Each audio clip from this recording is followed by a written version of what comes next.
Let's see.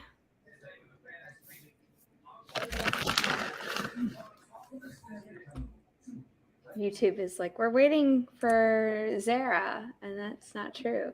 Okay. We're here. Mm-hmm. I guess we'll just wait until some people have entered the chat. It's 9:35 on a Saturday morning, okay? We'll wait. Also, people are watching Flash Fiction Live. Oh, Natalie just keeps using my timers. I thought Bree was also going to do a stream at like 9:30 this morning just for writing. She was going to, but then she posted a few days ago on her community tab that she had to cancel it, I think. Yeah. I was going to say, I think I remember seeing something like that. Oh, Barrett is here. Yay. Woo! All right, Barrett. Come on through. Yes. I'm doing pretty well. I got to sleep in a little bit this morning until about like 7:30. That was nice. I still got up a lot during the night, but I got to sleep in until 7:30 because Logan got up with the girls like a chick. Aw, that was nice. Yeah, and Logan said that they would also clean the house because this morning the girls like just ruined it, and I've been maintaining it all week. And Logan's like, "Yeah, I'm gonna clean. You don't have to, but also, my mother and grandmother are coming over today." Did I know your grandma was coming? I knew your mom was. Yeah, my mom messaged me at the beginning of the week and was like, "Hey, B said," which is what I call my grandma, she has some gifts for the girls that she didn't get to give them around the holidays. Are you okay if, she comes over with us? And I'm over here thinking, yeah, my grandma's fully vaccinated and very responsible. Yeah, I don't care if my grandma comes over. I'd rather she come than you. We're not even that. Not even. Kinda. No, it's just we're live, and I don't know if my mom watches any of my stuff. Probably not. But to be safe, let's not touch on anything. Sorry. It's okay.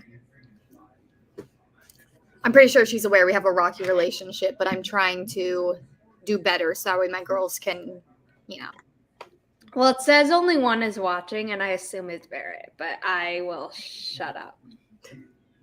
Let's tell Barrett how you are. Well, I'm not going to tell Barrett when I went to sleep last night because I don't want him driving his ass over to New York City to take care of me. Technically, you got 6 hours of sleep. I did. I got 6 hours of sleep, which to anyone else is probably a dream, and to a Pisces, like Kelly and I were saying backstage, is not enough, but okay. I was going to say, I saw something about a sleep study.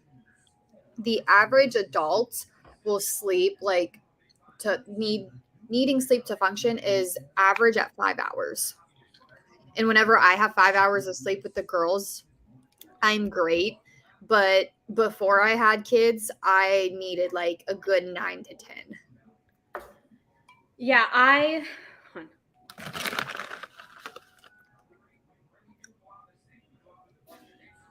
when I was younger, 6 was all I needed. Then I got a bit older and I needed 7. Then it became 8. Then it became 9. And now it's back to 8. Barrett, I could never imagine you being an evil queen. But I got a funny evil queen story. I mean, if you're like Regina in Once Upon a Time, that's not bad.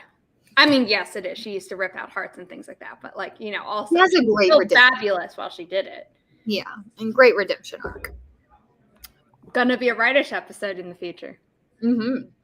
Oh yeah, whenever we do our intros, because we should introduce ourselves and then talk about how this is put on by Write-ish, and there will probably be other things in the future put on by Write-ish. We have 5 viewers now, so do we want to do that before you jump into your evil queen story, or do you want to save the evil queen story? I'll save the evil queen story because it's hilarious and it scarred me as a child, but I'm looking back as an adult and I laugh.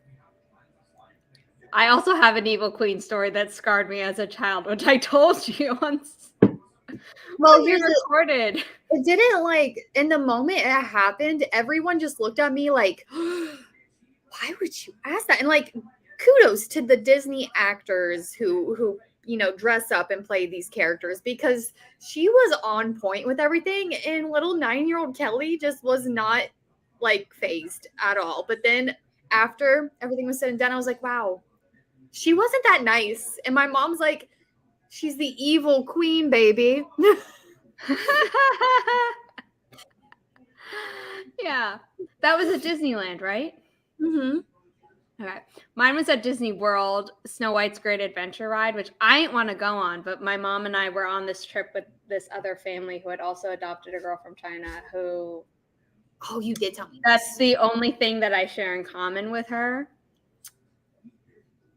And she and my mom was like, oh, if you're scared, you can just like close your eyes or whatever. And my mom, bless her, I don't blame her for this because she'd never been on the ride before, was like, oh, like, it's fine or whatever, like, because we'd gone through the scary forest and I closed my eyes, but then we were, fine. And then all of a sudden the evil queen as the evil hag popped up, like huge, looming over the like little boat thingy that you're on. Yeah, so that was my scarring experience with the evil queen. I had a little book. It was like a little book where you get like, the autographs for everybody. Oh, yeah. I walked up to her because we were waiting in line, and I walked up for my turn, and she was signing it. I'm like, do you know where Snow White is? Because I really want her autograph. What was the response? Her face, like she was serving character. And she was like, she said something like very like, well, I am the fairest of them all. And I was like, no, the mirror said Snow White was. Oh, you sassy little girl. Yeah.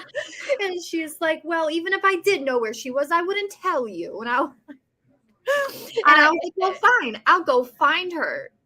If any of you have or haven't seen Patty Cake Productions, spelled Patty Cake Productions, there are these people who, one of them used to work in like the Disney parks as like one of the actors.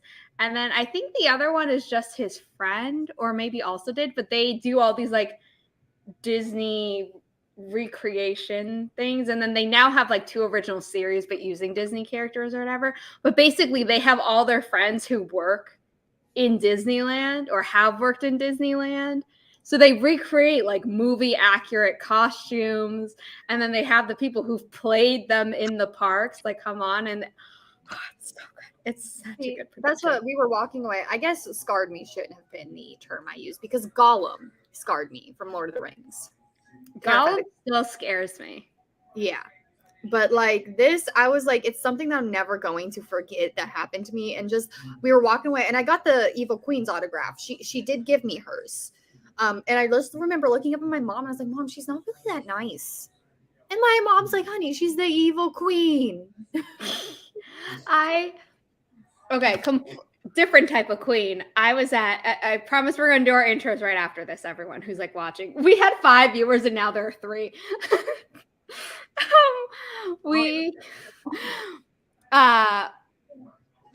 We were at a pride parade in New York City. So you can imagine like how crazy that was. And I was a little girl, and there's a drag queen on like some float or whatever, super tall, super statuesque, some sparkly outfit that I can't even remember. And we were in the, at the front because I was so small. So my mom had obviously gotten us there early enough and like had me on her shoulders or something. So like I could see. And I was like, Mom, she's so pretty. And the queen like heard me and like waved to me. And I was That's so nice. Anyway, Kelli. Yeah. Okay. Do we want to do the intro in the order that we do it in the podcast for season 3, which is actually no, in every season I've gone first. Do you want to do that, or do we want to do it alphabetically this time and take it out? You just take it away. My name is Zara Hoffman. I'm a self-published author of 6 books, a young adult paranormal romance trilogy, and a new adult sci-fi romance trilogy. I am almost an alumni alumna of the NYU Masters in Publishing program. And this is our first book description clinic presented by our podcast, Rightish. Kelli. Yes. Okay. Hi, I'm Kelli. I am a genre hopping writer, trier of hobbies, and a domestic goddess, which is a fancy way of saying I'm a stay-at-home mom and wife. And as Zara has listed, like, obviously she's qualified. Just think of me more as like your critique partner, not someone who's actually qualified. I'm just here to like slide you like, hey, maybe this. I love that we've gone down to one viewer, but you know what? I'm fine with it. Barrett is our fan. Cheerleader Barrett. We love you, Barrett. I mean, honestly, those people could have other things going on and they could just come back and watch the rerun. Yeah, recap, rerun, whatever. Yeah. Sorry, I just clicked over to Natalie Flash, and they keep using words in the sprints that like are related to me somehow. And I keep my mouth shut about it. Okay. So do we want to do the book descriptions? Hi. Good morning. Do we want to do book descriptions in the order they came in or in reverse order? Let's do reverse order. Great. Also, the one that came in last, it did say the age, but I want to read it without looking at that first. Okay.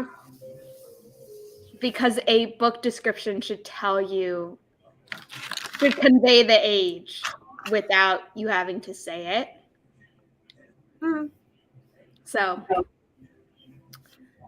sorry, I thought I'd made this bigger.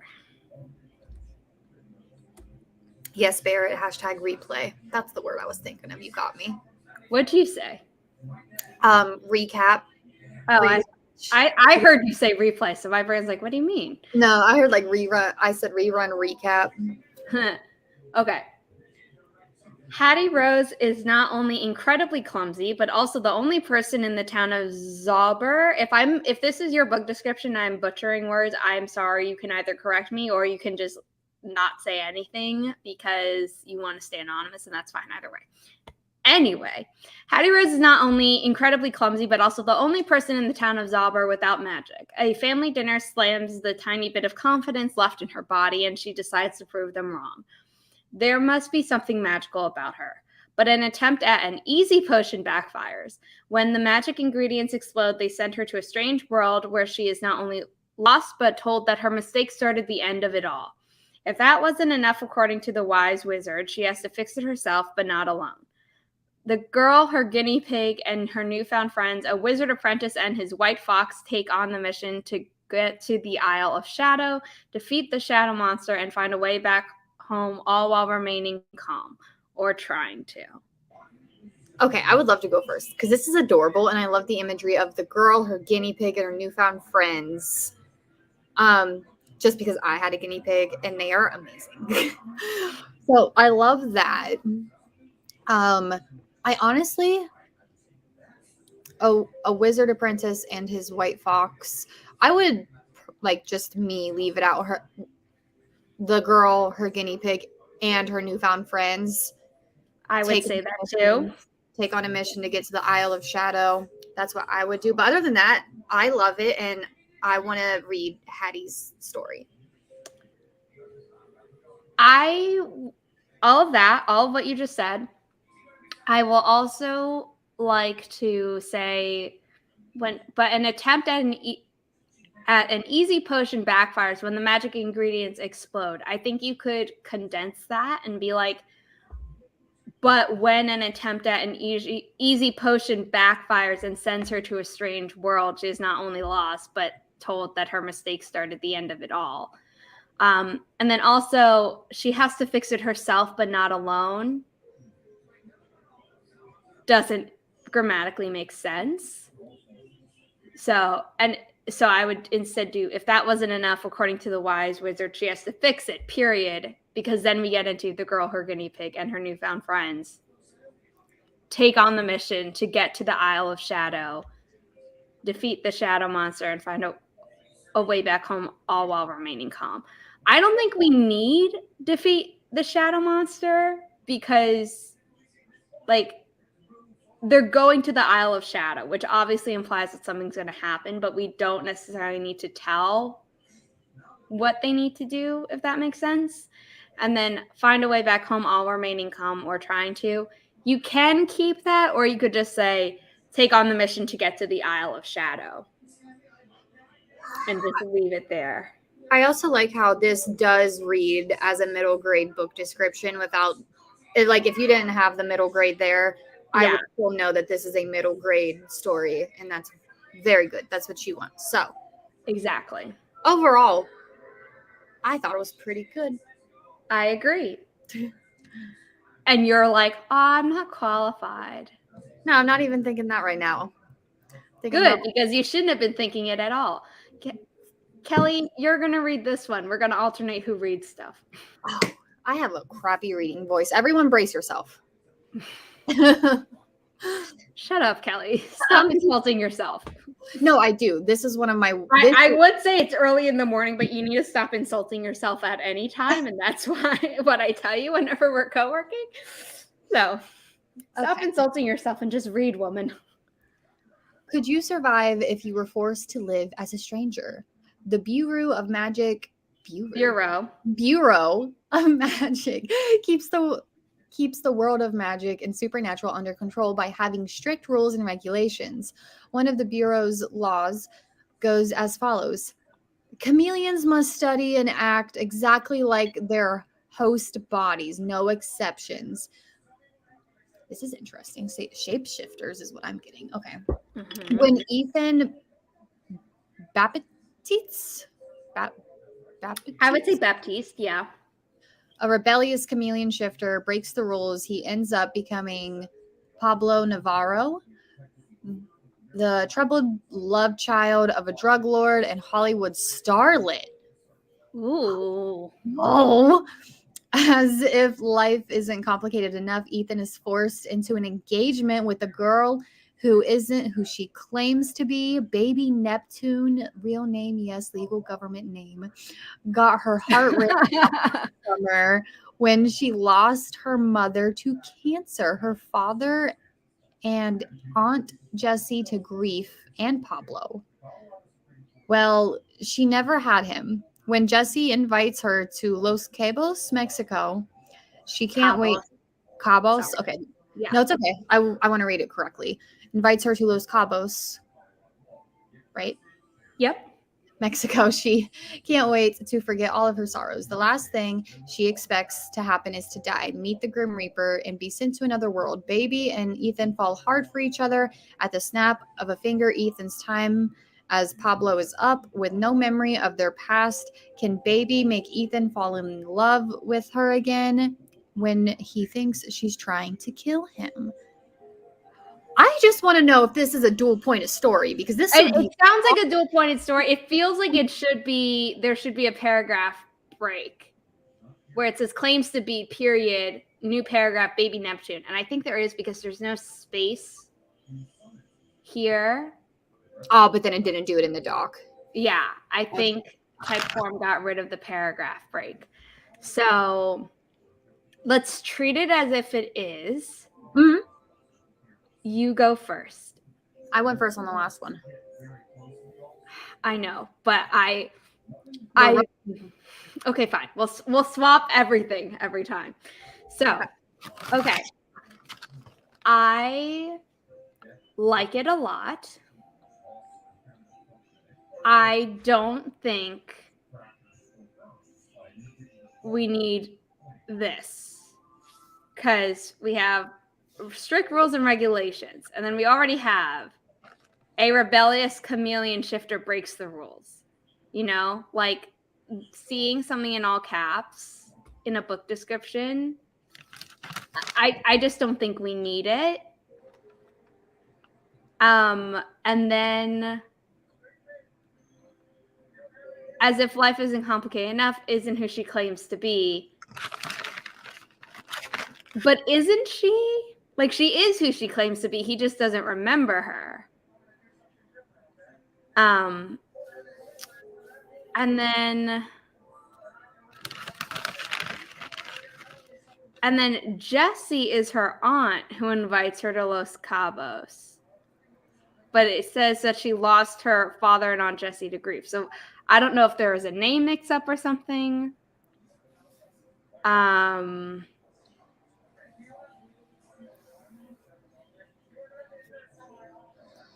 So I think we could just condense this to just be like, she heart ripped out when she lost her mother to cancer.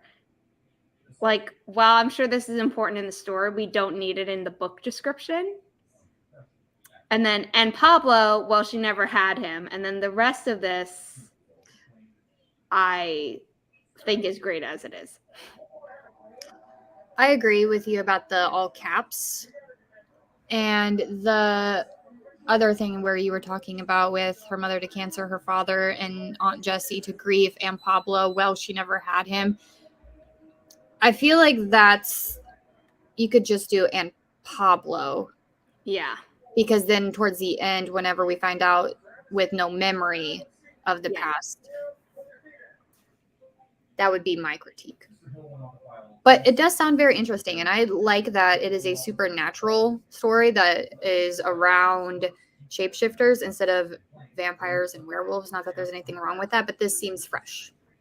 I also like Los Cabos, Mexico, Meet the Grim Reaper. So it's like, it's fun things. And whoever did this, it sounds like it could be young adults.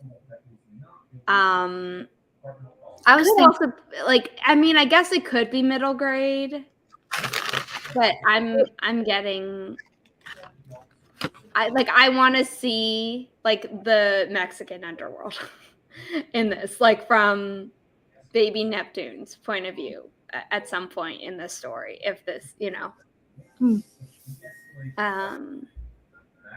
also this real name, yes, legal government name should not, I love the voice, but it shouldn't be in the book description. Forgot to say that. That's what it was about. She never had him. Well, she never had him. That sounded very voicey to me, like it was just actually reading. Yeah. So. There's a lot of voice in here. This just kind of takes you out of the fact that it's the description. Whereas, like, if you're reading it in the book, you'd be like, oh, yeah, this is totally fits. But when you're reading a book description, you have so short of, like, time and space to get it all across that you don't really want to, quote unquote, waste that space. It's not a waste, but you know what I mean. To go on, because we had some people pop in. Regina, good morning. Savion, hello. Cookie King has entered the clinic. I love that. Yeah. I don't know where the Cookie King has come, like where that name came from, but I'm here for it. Yeah. Okay. Ready for the next one? Yes. Okay. 18 birthdays are causes. First of all, should probably be 18th birthdays, but okay. 18 birthdays are causes for celebration unless you're Macaria. The closer the day draws, the more Macaria's mother tightens her control. But that control slips when soldiers knock at their door. Her mother tells Macaria to stay hidden as the soldiers arrest her on charges of kidnapping the Lord of Vitan City. Vitan? I don't know how. I would say Vitan. Okay. Like Titan with a V. Okay. Lord of Vitan City's children. But Macaria is an only child, and they have never set foot in Vitan City. Despite the warning, Macaria is determined to prove her mother's innocence, but that will require trekking across the continent where they've dragged her mother for a trial. And the farm life leaves her unprepared for what she will find. On her journey, Macaria is reminded of the prophecy that claims the Lord of Vitan cities, children will die by their 18th birthday. As her own 18th birthday draws nearer, a strange magic begins to emanate from Makaria, leaving her to question who she really is. Makaria is desperate to find her mother and learn what other secrets she's kept hidden. If she can't find the truth before her birthday, she may find herself the victim of the very prophecy her mother tried to protect her from. You first. Well, I think I know who this is just from it, but I like the flow of the description. I feel like this would be right on the back, like we were at the library and we were reading it. I'm having trouble really picking out anything that I would change. Maybe the leaving her to question who she really is, take that out, because if as strange magic begins to emanate from her. Really? Because I like that part. No, that's the thing. Like, if I had to choose something, I don't even know what I would choose because I think it sounds good. Okay. I have a few things. They're mostly in the middle. I think the start is really strong, minus the accidentally writing 18 birthdays instead of 18 birthdays. I would say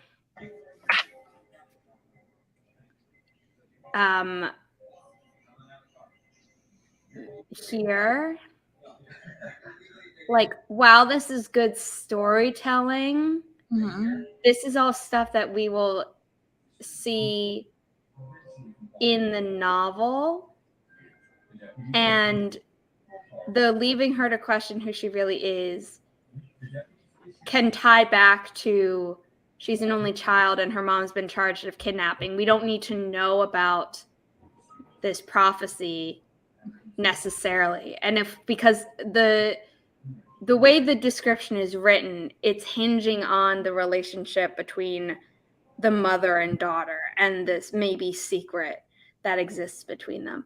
But if we took out this prophecy, then you might have to change this final sentence or just take it out, because she's desperate to find her mother and learn what other secrets she's kept hidden. That would also be a really strong ending. So while this is like a fantasy book and mentioning a prophecy makes it very clear that it's fantasy, I would almost be more interested, because I'm sure the cover, when this is published or whatever, would show that it's fantasy. So I would almost want it to be kind of like what the movie Brave promised, where it's about the mother-daughter relationship, and that's what draws me in. But then the world building and everything else is what makes it unique, if that makes sense. Holds you there. But yeah, this was good, and this also to me reads YA. Oh yeah, I absolutely YA, and I loved it. And like, I guess we didn't say it, but we've always been thinking this, and I think we say it often in our podcast, so that's why I didn't think to say it before we started giving the critiques. As with every type of critique, this is our opinion. It is biased. Everything in the publishing industry and the arts, creative arts, is biased. Also, while I do have experience with reading queries, which include book descriptions or pitches, which you hopefully are writing with the idea that like maybe it could eventually be tweaked and put on a book jacket as the final book description, because depending on your editor that you eventually get, they might ask you for a book description that you then write and then they tweak or something. They don't always come up with it from scratch for you. My opinion is my own. This is not me being like, as someone who's worked in the industry, this is what everyone agrees on, because that doesn't exist. Yeah, so basically our word is not law or concrete here. We are just giving our thoughts as if we were your critique partners and one of us happens to have some background with this. Yeah, and or we're like in a bookstore or on Amazon, and then we're talking to each other about like, oh my God, did you hear about this book? And then we're reading what it is, so we're not coming up with the plot ourselves or a description of it, but then we're like, oh, if this was us, because we're also writers, this is how we'd make it stronger. So we're coming at it from a writer and reader point of view, but it's not, nothing is set in stone. Girl, I already know.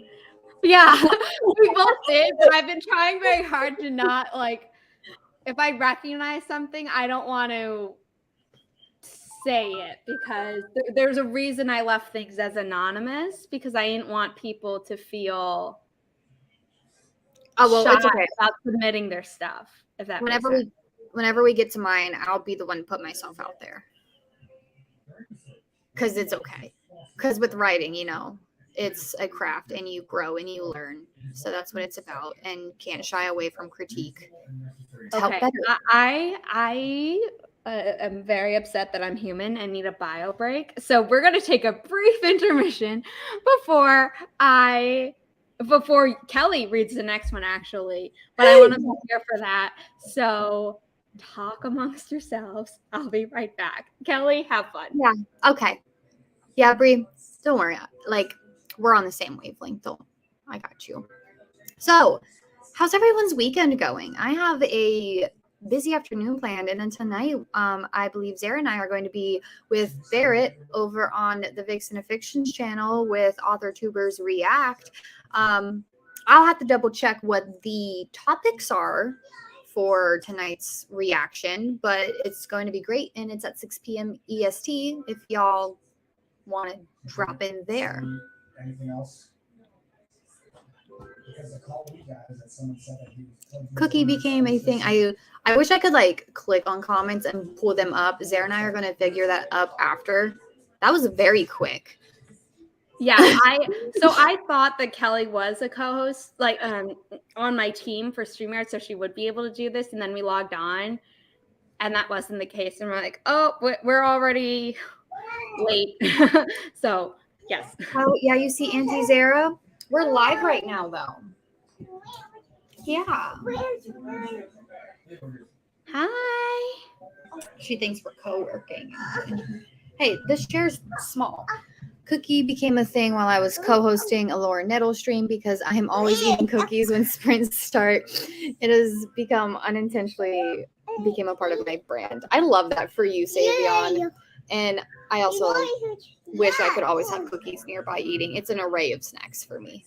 I'm not consistent there. What paper?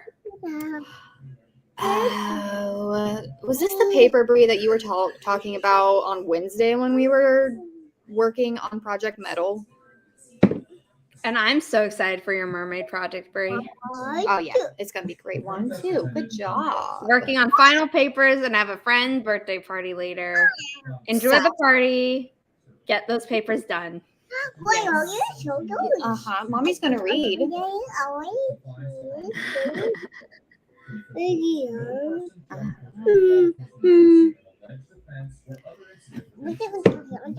know what? Let me go take her back into.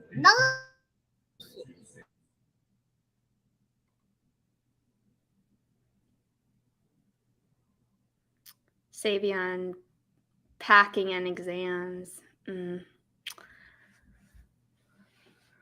Brie, is this your final thing, or do you have like another academic year ahead of you? I don't know how long your program is.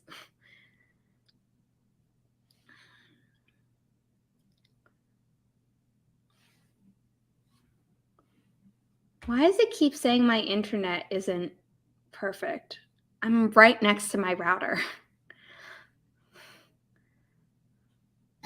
My internet was acting odd yesterday also. Okay. The rest of the calendar year? Or like another academic year? Do you get a break? I hope you get a break, at least from schoolwork. I understand you might be working. Yeah.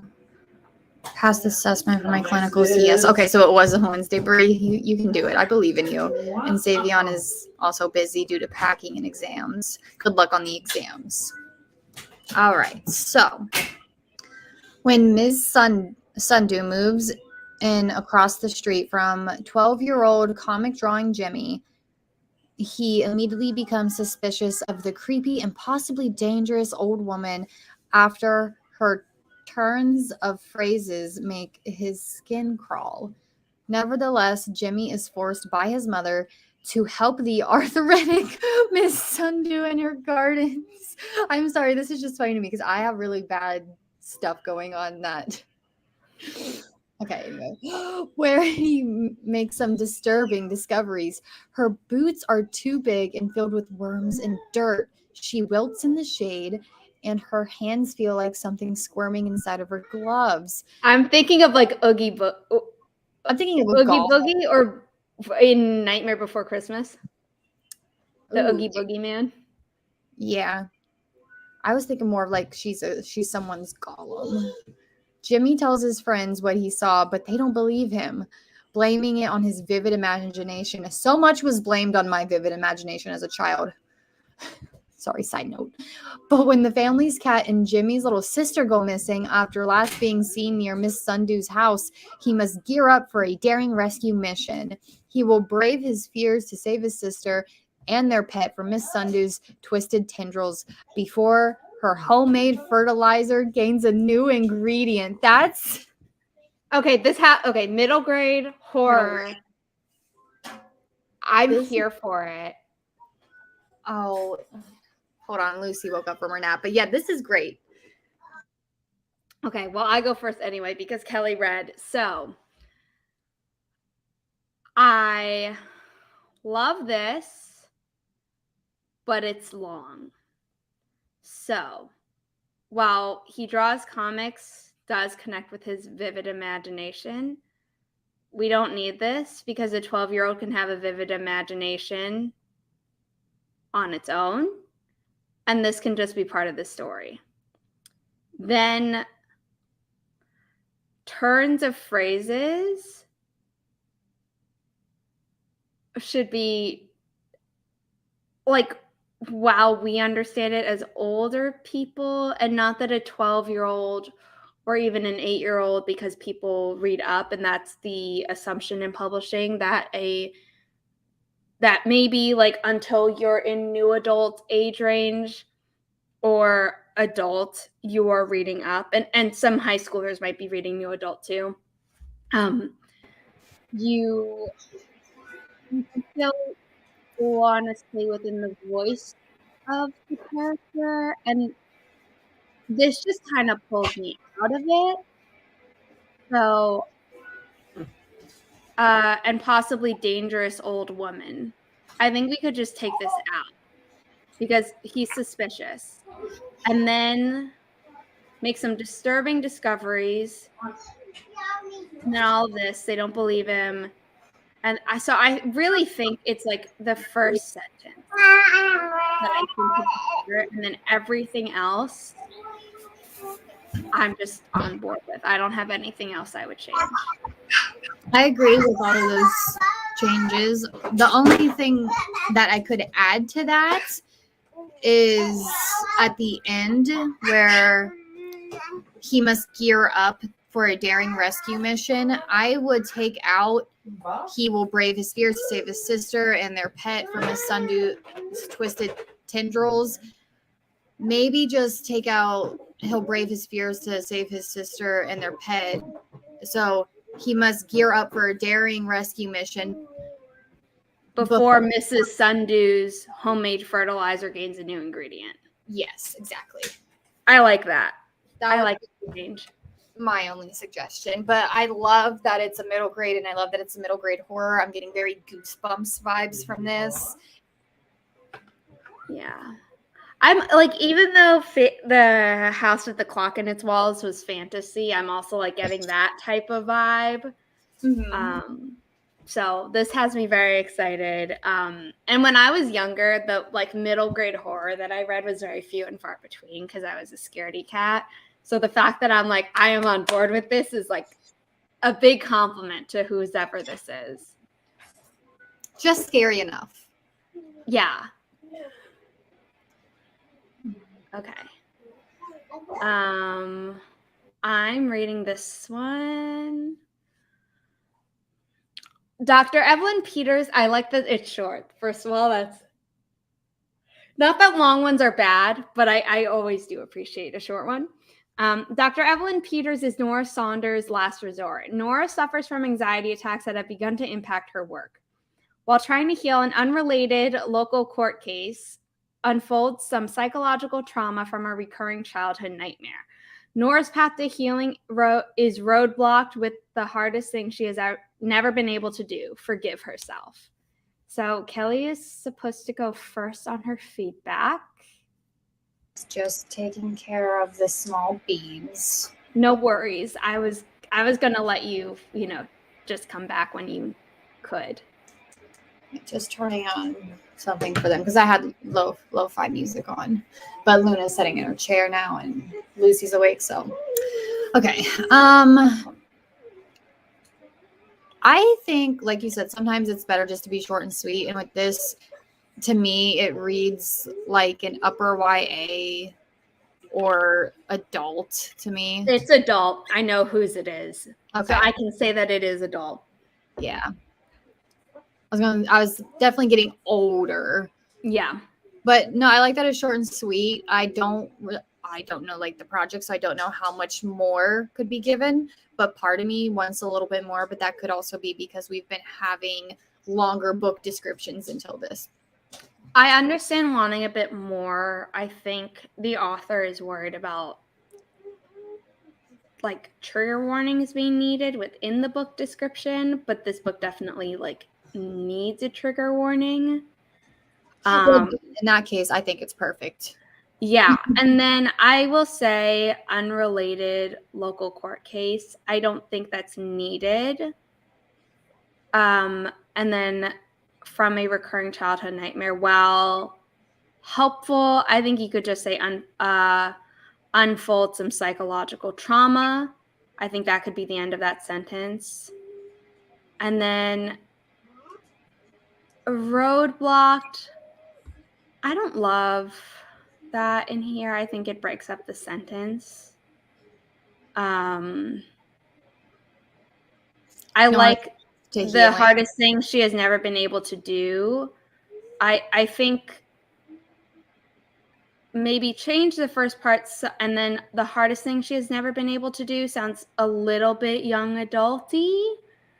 So blah, blah, blah, blah, blah. The one thing she's never done or something, like make it a bit shorter. You could say Nora's path to healing is halted because she needs to do one thing that she's never been able to, which is forgive herself. But that's still long. But like it's getting closer to something.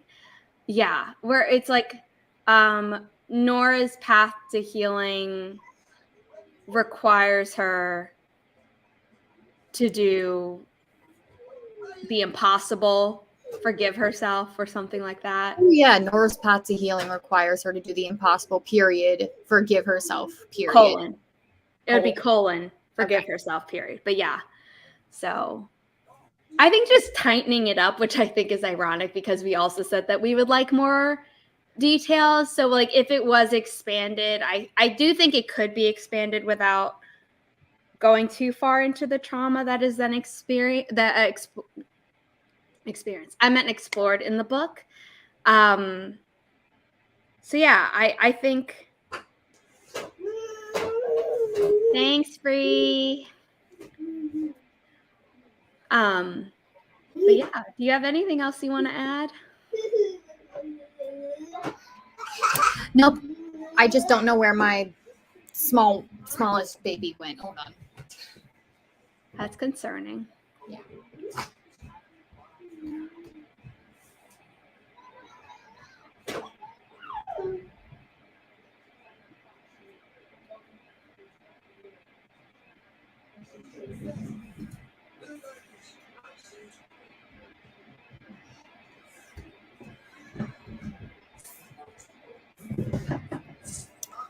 Okay, now I thought something was happening and it was not. I thought Logan went downstairs to the basement and she chased him into the closet, and the stairs to the basement got left open, and like I was scared of her falling down because I heard the do. But no, I go in the closet and it's just Logan getting a shirt and Lucy just right beside him. That's so cute. But like I also understand, because a quiet puppy is like suspicious. And while like I want your kids to be quiet so you can get your work done in peace, whether that's like maintaining your home or your novel writing or us recording the podcast, which I don't mind when I hear them. Like I think it's cute. And we've never heard a complaint in like any comments on our podcast episodes about it when I haven't been able to edit it out, because I know how it's supposed to be done in the software, but when I've tried it, I haven't been able to succeed yet in editing them out. But also I'm like, maybe I won't, because you say that you're. I was gonna say it's in my intro, so yeah, and you know we shouldn't be hiding that part. Anyway, we're off on a tangent. Your turn to read. Yeah, we're back now. This is what happens when we're recording, and in the first season of the podcast, I didn't think to save the outtakes or the things that I take out, you know, not just bloopers or whatever. I didn't save any of that stuff, and I don't feel like going back through and editing those to just get the outtakes, because that would also take time. But for season 2 and season 3, I'm keeping them, so that eventually when we have tiers on our Writish Ko-fi page, there will be more things to unlock. But we will talk about that when we've reached the end of the final one, and this is our second to last one. So without further ado, take it away, Kelli. Robin needs to get the internship at Watson Rise, the most famous newspaper in all of Lorkley, to get into her top university and make her goal of being a professional journalist come true, but things don't go as planned. On the day of the interview, she sobs in the office bathroom and at the desk of Mr. Watson, ruining her last chance at getting the 2 months of her dream, or so she thought, when Henry Watson, son of Mr. Watson, suggests a fake relationship to get her into the company and his parents off his ass. The tables turn. Robin is one step closer to her journalist's dreams, but a fake relationship doesn't come problem-free. Drama, jealous cousins, crazy family dinners, and all chaos are thrown at her like punches in a wrestling ring. And if that wasn't enough, there is this hint of romance slowly making its way to her heart, even though it was all supposed to be fake. Okay, so first of all, I'm a sucker for a fake relationship. I was gonna say, I know you're gonna love this one. I am assuming it's adult, because like of her career aspirations. I could imagine this with like an illustrated like cover, you know, like Beach Read and J.C. Lee's books, A Sweet Mess and The Dating Dare and the forthcoming All Booked Up, which I'm so excited for.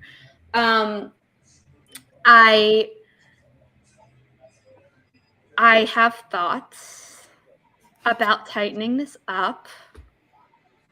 I don't think we need this. Robin needs to get the internship at the Watson Rise to get into her top university and make her dream, I would say her dream of being a professional journalist come true. But on the day of the interview, she sobs at the desk of Mr. Watson, ruining her last chance, period. Or ruining her last chance at her dreams. And if we said ruining her last chance at her dreams, we would have to keep her goal. And while I said in the previous one, was it the previous one? Maybe it was 2 ones ago, that the first sentence should be short. I do think it would be okay to be a little bit longer as long as this was condensed. I like this. I like this. All in all, kind of throws me out of it because it breaks the two, like, And I would just say drama, jealous cousins, crazy family dinners, and general chaos. And then I like thrown at her like punches in a wrestling ring. And then for some reason this feels wrong. I would say, and if that wasn't enough, there is a hint of romance slowly making its way to her heart, even though it was all supposed to be fake. I would say with the last sentence, there is a hint of romance slowly making its way to her heart, even though it was all supposed to be fake. Take out, even though it was all supposed to be fake, because the fake relationship is brought up a good bit before. So I think this part is common though in like these types of book descriptions. So I agree that it could be left out, but at the same time, I don't mind keeping it in.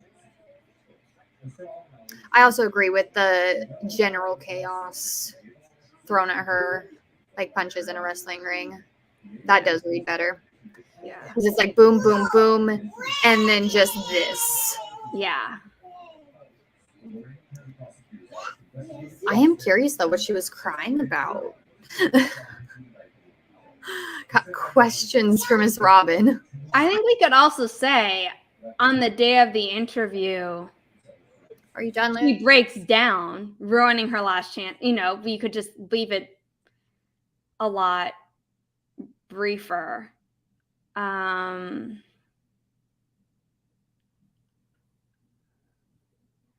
And you could leave out, but things don't go as planned, and instead say, but on the day of the interview, she ruins her interview, but she breaks down her interview, ruining her last chance, period. Because we already know that she needs this internship to get into her top university. And then ruining her last chance, period. Or so she thought. And then the other changes we made. What do you think? I agree. I concur.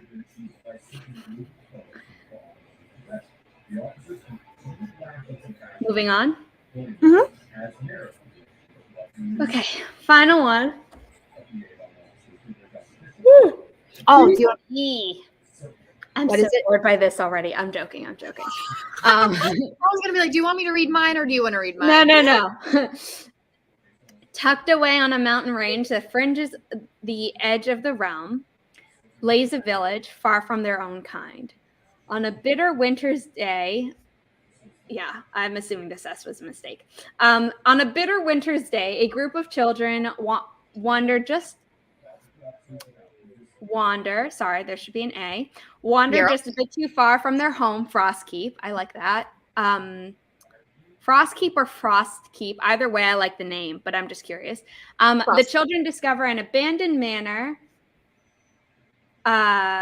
So, you know, there are some typos. It's fine. The children discover an abandoned manor that seems to overlook Frostkeep. The children started speculating that the place had to be haunted, driven by their need for a place in the group. Driven by their need for a place in the group, Cypress volunteered to head into the house to prove no ghosts were living there. What Cypress found certainly wasn't a ghost, but a creature. Come along on a journey through the seasons as stories are shared and an unlikely friendship is woven.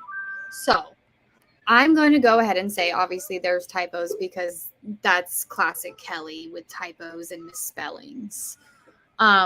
I would fix the driven by their need for a place in the group and put Cypress's name before there. So that way it sounds better, because whenever you were reading it, it sounded like there was referring back to the children. Yes. Instead of to Cypress, which is what it was intended to do. So that should be fixed. Yeah. Also, personally, the children then discover an abandoned manor could just be period. That's what I was going to say. I don't think we need this. Yeah. I think I like this. I think tucked away on a mountain range that fringes on the edge of the realm lays a village. I don't think we need this. On a bitter winter's day, comma, a group of children wander, so typo, but fine, just a bit too far from their home of Frostkeep, I think.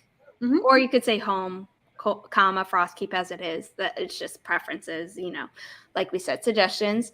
The children discover an abandoned manor that we could just say has to be haunted. That's what I'm thinking. Cypress is driven by their need for a place in the group, so volunteers to head into the house to prove there are no ghosts living there. I don't know if we need this at all. Ooh, okay. Because this can be shown in the story, the motivation, but we can just say Cypress volunteers to head into the house to prove no ghosts are living there. I think this should all be in present. And then what Cypress finds certainly isn't a ghost, but a creature. And then I like this, but it also feels even younger than the middle grade that the rest of it is. And I want to say, but a creature, as the seasons change, comma, an unlikely friendship is woven.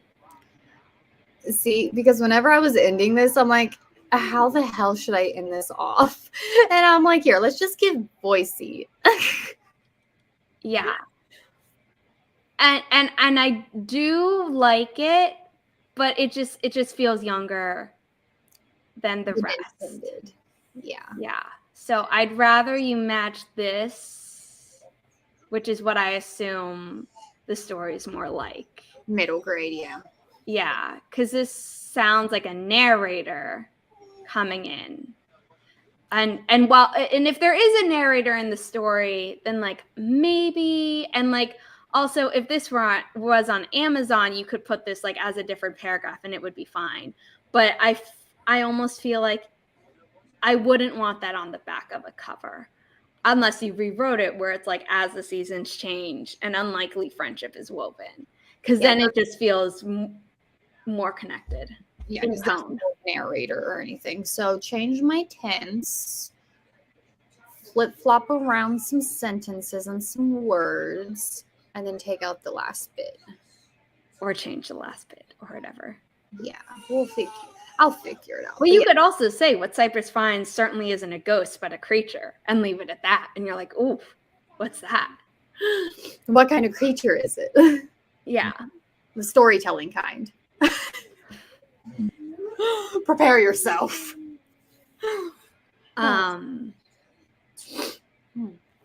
So those are my thoughts. No, I mean, I agree. I was like, whenever you were reading it, I'm like, okay, that needs fixed. That needs flipped around. Yeah. I feel like we always feel that way though. Like when we see it through new eyes, like when we realize someone else is like looking at our stuff, we're like, oh, now I can think of all the things I should have fixed before I should have shown it. Well, no, I feel like that's what this is all about though. Like, this absolutely. But it's like when you're going through your mind, you're like, I should have fixed this. I'm like, but that's a normal reaction. I don't want you to think like that you're. No, I don't. It's okay. I was actually excited because I was like doing this one day where I was like multitasking, and I'm like, this is going to be nice though, because then we're going to be on screen and Sarah's probably going to read it, and then I can hear someone else reading it. Because I think whenever you hear someone else reading your work, it gives you more awareness of how it's sounding. Does it sound too clunky? Does it all sound cohesive? Does the general idea get across, etc.? So I had no problem putting in a description to get critiqued, because every writer needs some form of leveling up their writing game, no matter where they're at on this on the scale. So I'll probably submit one again for one of my other books. I'm going to submit ones in the future. I doing these, part of me is wondering if I should change the one for the matchmakers, which I'm going to pull up really quickly because I didn't put it in the form.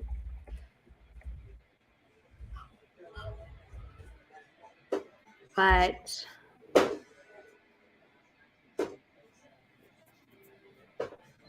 and you can tell me what you think, Kelly. Okay. Because you're going to read it too. Also, we didn't talk about taglines, but if you're self-publishing, having a tagline, like the one where it's like, could you live as someone else? You know, like that's a good way to grab someone's attention. But in traditional publishing, they don't always do it. Are you ready to meet your match? That's cute. Okay. Thank you. You're welcome. Love is a science in the 23rd century. After World War IV. I was going to say, I'm like, why is that flipping around in my head to 5? No worries. Ended, the remains of North America became the heartland, where knowledge is power and all marriages are arranged. Oh God.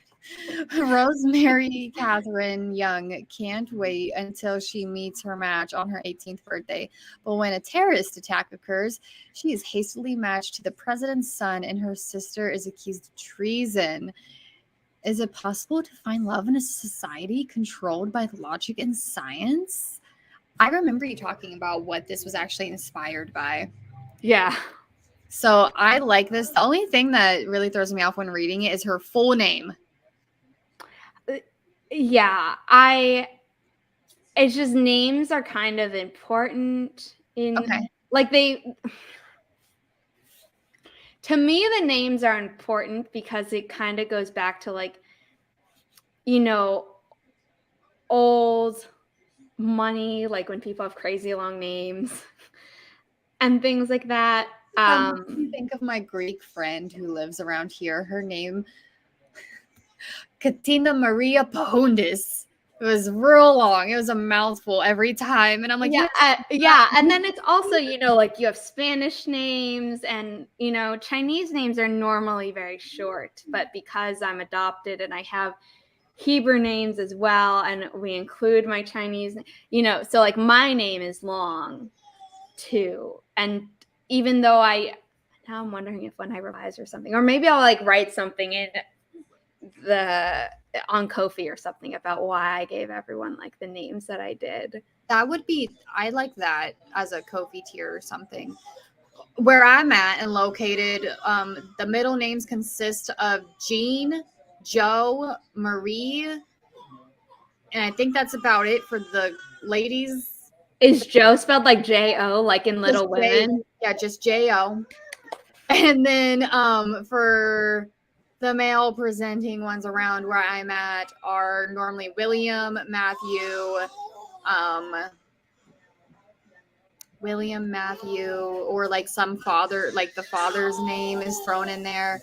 But another one is popular is Lynn. William Trust. That was his name. William Trust, Pastor William. You know, Piglet's little lamb. Yeah. I remember Piglet.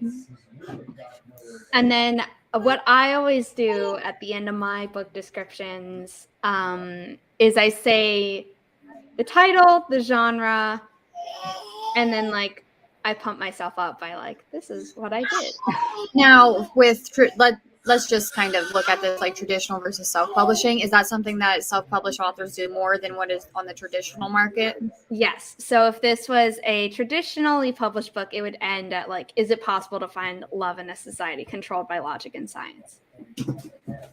Might not even, and it might just be like, is accused of treason, period, something else, where it like doesn't go right to a question, but instead is like, she must now navigate a new world of politics, secrets while trying to prove her sister's innocence. I like it. The name just threw me off when I was reading it. But if I'm interested to see like in the story, like on your Ko-fi page and stuff, how that plays. Because I think whenever you're a indie published author, you can also do more fun things like that you have control over, versus if you're traditionally published, you might have to run it by people. Yes, absolutely. Also, it says order now, I believe, when you click on this. It's just on Goodreads right now. But eventually buy buttons will be added here.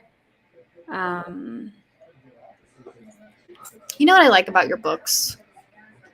They're not. What is it? That they're fast to read. Yeah, I was going to say that you don't have to sit down and they don't take months to read, or it's not like a very intimidating read. It's a very nice, pleasant read. Yeah. And then these are all like, I was posting it on Wattpad and Now Novel for feedback. I don't like fiction, so how can you make me like it? That's cute. Yeah, I've really neglected my Now Novel account. I'll get emails. It's like, this is what's happening in your groups. I was like, I don't even check what happens on the NaNoWriMo messages. Well, you are killing someone apparently with this. Disappointed when it ended. I've read your piece 3 times. The world fell away when I read it. I need more. Now you're killing me. By the way, I think these comments are like from 2016. Okay, then this person's obviously just over Dead. it. Yeah, no, I need to go back and things like that. It's just life got in the way, you know, and then I had I was finishing up my life got in the way. I was finishing up my paranormal romance trilogy. And then this story, this is not in order anymore for some reason. This story, which spans 3 books versus being 3 different linked-ish stories here, had the audacity to jump the line of 40 ideas that I had, where the Matchmakers was supposed to be next. And I was like, nope, you're writing us first. I'm not going to say anything just because obviously I'm all over the place with projects. So, you know, I get it. But the ish of life that sometimes gets in the way of or inspires our creative pursuits, and in this case, just totally fucked up your creative pursuits. It's like it was great because it was an awesome creative pursuit, and I'm very proud of it. But also, like, I had a plan. Well, life laughs at our plans. Oh yeah, what's the saying? Like, men make plans and the gods laugh, or something. Something like that, I'm sure. And like, I've seen multiple versions of it where it's like monotheistic god or polytheistic gods, or sometimes it's just like fate as an entity laughs or whatever. But yeah, definitely true in my life. Oh, well, I think that nicely wraps up our first put on by Write-ish book description clinic. Thank y'all for coming. Yeah. Do you want to tease a little bit of stuff that we have coming? Oh, give the people the things. Okay. How do you want to tease it? Because is this what we were also talking about the other day, that I was like, okay, fine. Okay, then yeah, I'll let you take it away because my child's climbing in the window. So, Regina and others, you've been wanting our color changing mug. Starts off black, then it changes color and reveals our logo. It goes from black to white and reveals our beautiful logo designed by Kelli. And it comes with this spoon, and it's a little holder. It's pink on the inside. Kelli's rule was I had to finish grad school. Yes. My final class is this coming Tuesday. I did my final presentation this past Tuesday. I don't have to think about anything aside from showing up to my commencement on time and walking across the stage in heels. So May 3rd, this coming Tuesday, these will be going up for pre-order on the Rightish Ko-fi for monthly supporters, which you can do for as little as $1. At that tier, you also get a 5-ish minute preview of every episode 3 days before it goes live, the Sunday before it drops on Tuesday, Sunday morning to Tuesday afternoon, late afternoon-ish. So that's why it's almost 3 days. And yeah, I am so excited. We have a lot of other things planned for the Ko-fi, but logistics we've been putting them on hold to figure out because Kelly's a mom of 2 girls. I was finishing up grad school. But this is going to be the start of like some really big things come this summer. Yes. So keep an eye out for this. We're very excited. Yes, because if you already explained how if you're like a supporter on our Rightish Ko-fi, you get early whatever to order it. What was it you said? You can like cheers with you for graduating or something. Yeah, well, that's going to be in like the social media announcement. It was like real cute. And I thought she was going to whip up the graphic here and be like, bam. Girl, I didn't have time to make it for this live stream. It's okay. But you will see it if you follow us here. As always, you can follow a Ko-fi page for free, but we would love any and all support. Yes. And out for the plans we have down the road for Rightish and what Rightish wants to put out back into the community. Yes. We plan to give back. And by we, I mean Kelly, who's designing all this stuff. And then I'm just like, this is how we're getting it manufactured. Yes.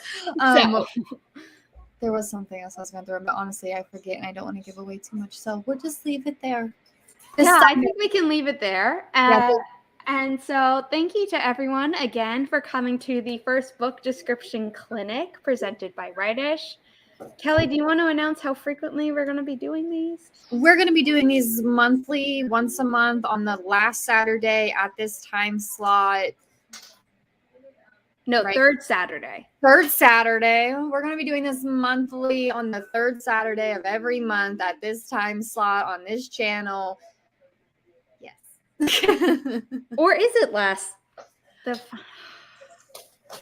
I don't even remember anymore. I think we said the third because we didn't want to overlap with AuthorTubers React.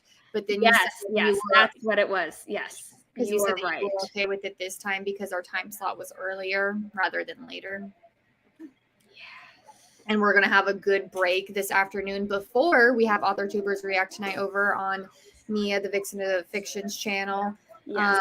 I forgot to add that to this description. I will do that once we log off. Also, I'm going to be on her writer's wrap up at 3:30 where there will be some writing sprints, but also just a lot of chattiness. I'm going to just drop her YouTube channel because she's great. I was going to say, I feel like everyone here should already be subscribed to Nia, but if you're not, subscribe because she's amazing. Yes. Do you want to do your outro? I'm Kelly. I'm a genre-hopping writer, trier of hobbies, and a domestic goddess. Yeah, that's right. I'm like, what am I missing in my title? I'm a domestic goddess. I have children, and I'm a wife. Yes. And you can follow me on Ko-fi. I'm going to be better about posting on my Ko-fi. That is one of my goals for the month of May, getting back on track with that, posting a blog-style post about once a week about what I'm doing this week because I don't only write, but I also can and garden and I'm foraging and mother things and art things and podcast things. So you got a lot of stuff going on. I love it also because it's like so different from my life. We're at a slower pace over here in the foothills of Appalachia. I just realized that the banner looks better when it's pink and it's contrasted. It's our colors. I know. Yes, so that's Kelly. Be sure to follow her. And eventually she will be selling things in her Ko-fi shop. Eventually, because I'm going to be gently bullied into doing it.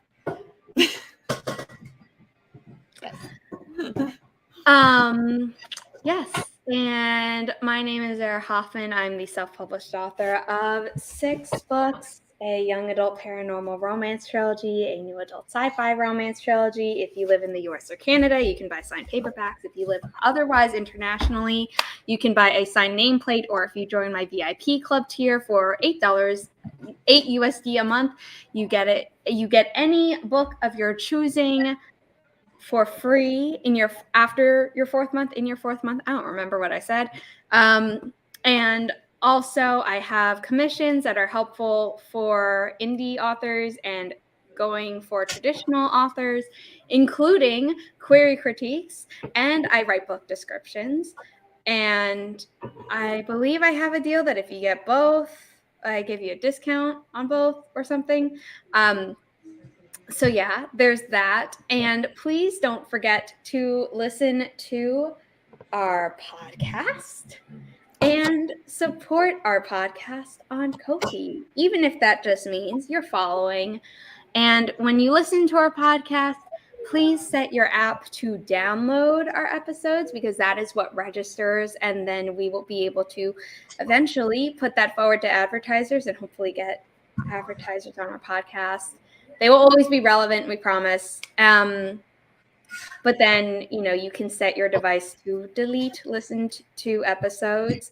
So thank you for being here. We will be back next month. Have we decided whether we're swapping channels for it? I don't really use my YouTube channel that much. Do we want to switch over to the Rightish YouTube channel? I forget we have that sometimes, to be honest. How about we deliberate more on this, and then we'll make an announcement on social media once we do. Yes, we will share the link to this live stream when it is scheduled.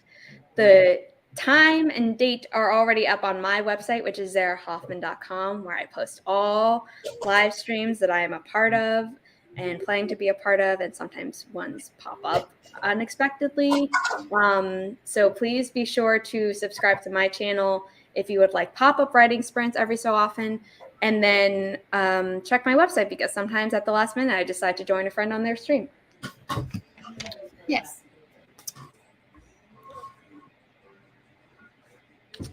True.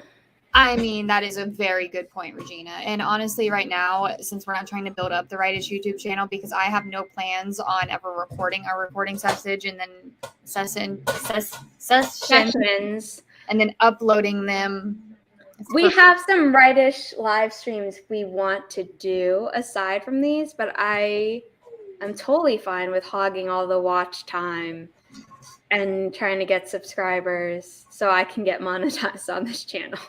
Yeah, because I also like that idea for you. I'm not opposed to keeping it on this channel. But if we would move it to Rightish, I feel like we would just also have to add in other things to do or other things to upload there. Yeah. Anyway. Sorry Sorry for the little tangenting at the end. Thank you to everyone who is here, and we will see